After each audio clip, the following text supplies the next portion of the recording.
Hey, Matt Nunn with Nunn Land Sales. Summers can be tough. Summers can be dry. Sales typically slow down in the summer. If you've been investing in land for any length of time, you know this. If you're new to land investing, this may be a surprise. You may think, why are sales slow down?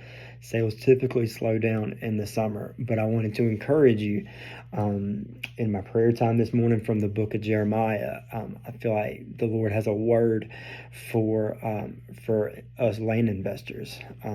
So if you look at chapter 32, Jeremiah is in prison. The Lord comes to him and says, "Hey, your cousin's going to approach you and want to sell you this land." From prison seems like kind of an odd place to buy land, right? So this plays out just like the Lord says.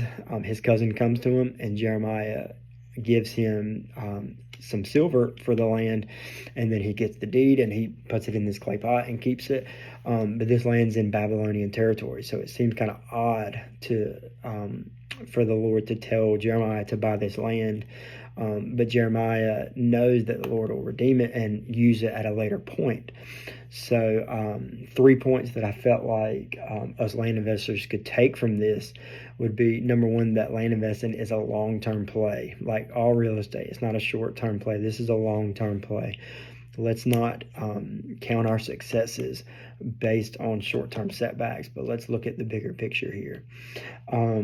Number two is be wise and not over leverage. Commentary I read says that that this cousin and the cousin's dad, were likely in financial hardship, and then they needed to sell it to the next of kin to keep it in the family. And Jeremiah is planning on keeping it in the family, but also using it for the Lord. But what a flex that Jeremiah weighs silver out and gives it to him from prison. That shows that he's been diligent. But just be careful in your over leveraging. And then number three would be to trust in the process of the promise.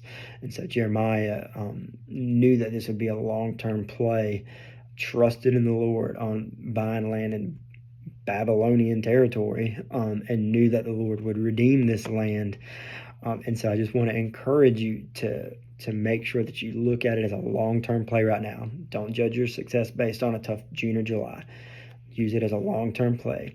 Don't over leverage. It may feel like an easy fix, but don't over leverage, and trust in the process of the promise, and trust in the Lord, and be wise when you're looking at new deals right now.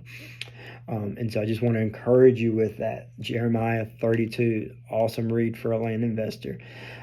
Whether you're a believer or not a believer, this is the perfect word for a land investor with a tough time right now.